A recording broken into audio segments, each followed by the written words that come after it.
Ladies and gentlemen, I am Yozal, the game is War Thunder, and welcome once again to Lunchtime Tankery. Today's focus is going to be the Panzer IV, specifically the late marks of the gun. There's a split in the tech tree. The early marks, the C, the E and the F1 have the short KWK-37.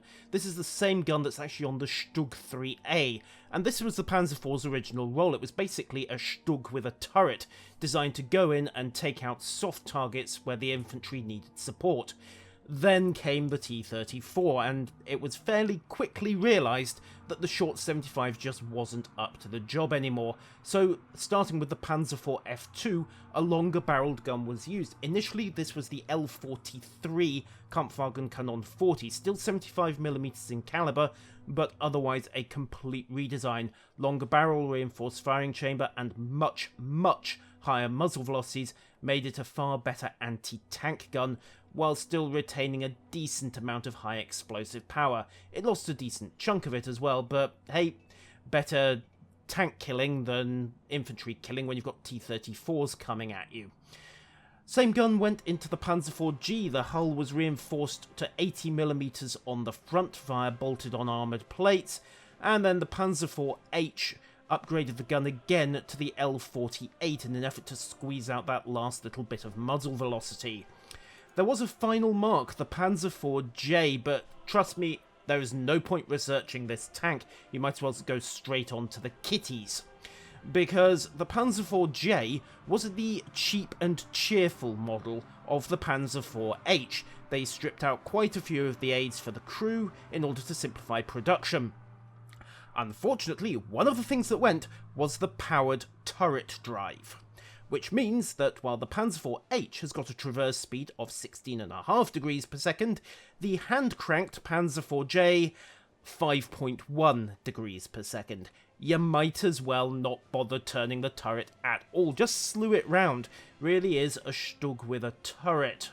So, as I say, no people with any ounce of sanity research the Panzer IV.J, because frankly the L43 gun is almost as good. This is one of the few 3.7 rated tanks that stays competitive right the way up to 5.7, only because the armour is 3.7 and it stays right the way up to 5.7. In fact, arguably it's better at 5.7 because you might not trigger the fuse on an APHE round if you get hit in the flanks or the rear. Might. Perhaps. Maybe. It'll over-penetrate. I'll admit to a soft spot for this tank. It was, well, those of you who remember World War II Online will remember that we had the Panzer IV.D as our principal support tank on the German side for most of it. Those of you who remember the old slogan of Paris in 24, I don't think we ever actually managed it, but those were the days. So I clocked more than a few hours in one of these tanks, and yeah, certain liking for the 4D. We got the I think it was the 4G later on with the long 75, and that tank just dominated the earlier tiers in that game. And now we have the old favourite back in War Thunder. There is another reason, of course, that brought the Panzer IV to fame for more recent players. Panzer IV. Let's go. So, we have the usual shakeout for a domination on Carpathians. Points A, B, and C. Some idiot firing the main gun way too close for comfort. Rule of thumb, ladies and gentlemen, if you haven't got a solid shot and a solid target, don't pull the trigger. You give your position away, because muzzle flash and smoke are a thing in this game, unlike War Thunder, where even the rounds... Sorry, World of Tanks, where even the rounds come with Romulan cloaking devices. And you can very easily give things away, and that's a Panzer IV.G to start. We'll get over this trench for a second. Try not to ground. Oh, come on, god damn it. Thank you. Right, we're clear for the moment. Hold down and mobile. Get the front arm around. Angle it slightly. Excuse me, frog in my throat for a second there. And then keep punching out towards C as best we can. Don't mind me. So, forwards, forwards, forwards. actually swung too far to the south on this one, so I'm going to miss my initial turn. I'll have to come up the hill and under the bridge, which is not ideal. On the other hand, I can actually... No, change of plan. Swing left, grab for A. Can I catch that M4? Maybe if I'm careful. Lay on... Fire! Critical hit! Yes, caught his driver. He's static. Lay on again. Oh, never mind. Someone else got him. Never mind, I can happily share credit for that. Need not be too greedy after all. Right, up the road again. Stay hull down as far as possible. I am likely going to run into an enemy heavy at this point. A's actually moved slightly. It's down in the trench sector, but someone else is going for the cap. So, pull up again. Still no shot on that F2. He's hull down. Likewise, that F2. So let's pull into the... Oh, shit. Phew. Someone else got the shot in just before I did. Soak hit. Commander takes it. Dive for cover. Risking a flank shot from that T-34, but what the hell? Now back up again and soak another round from that 4F2.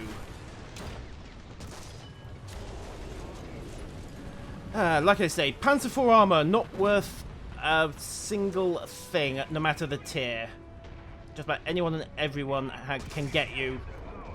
And we'll persuade that T-26 to move as well. I need to be a little careful because that T-34 is still sneaking around on the right. Could chance a side scrape. And in fact, a shunt round onto C to isolate them from their support might actually be a good idea. So, there we go. M22 Locust. He's hull down at the moment. Nothing I can do about him. Another Panzer IV. Well, we can wake up that Sherman if nothing else. Bounced off the angled armor, but nothing to be done there. At this point, all we really have to do is hold the line. Pop heads out now and again. Check I'm reasonably hull down. Yeah, there we go. And just play peekaboo for a bit. Oh, look at him. It's adorable. Why the hell's he charging Panzer IVs? I don't know. Okay, however, they are pretty neatly in cover there. Yoink!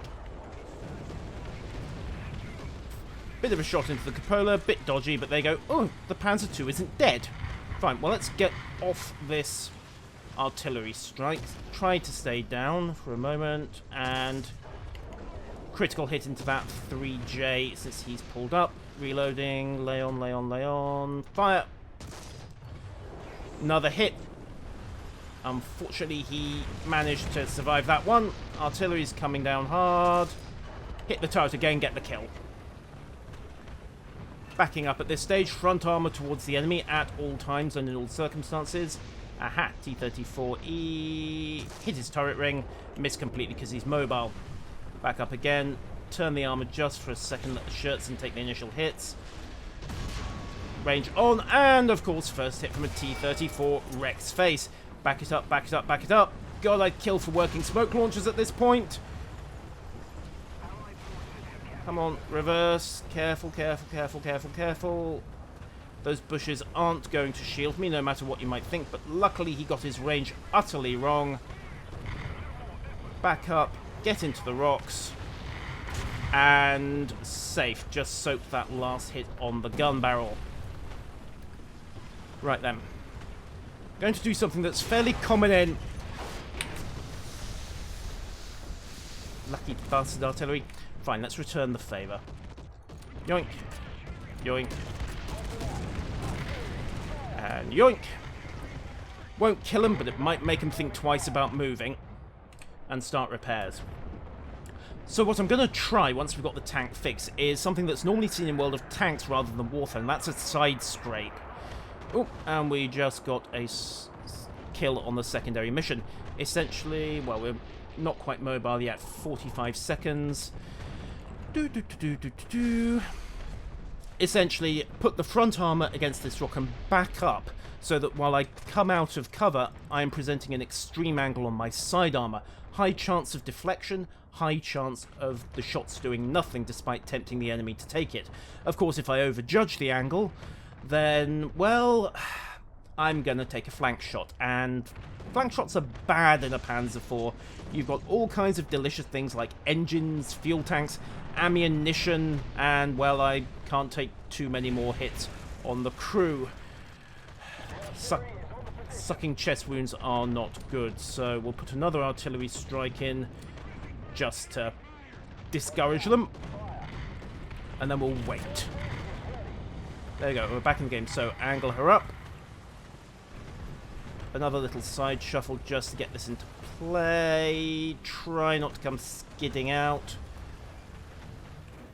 Reverse up. There we go, just a gentle pull back. Got you. Critical hit. Took out his gun crew. Let's back up again. Lay on. Snap hit into a T-34E. Fair enough.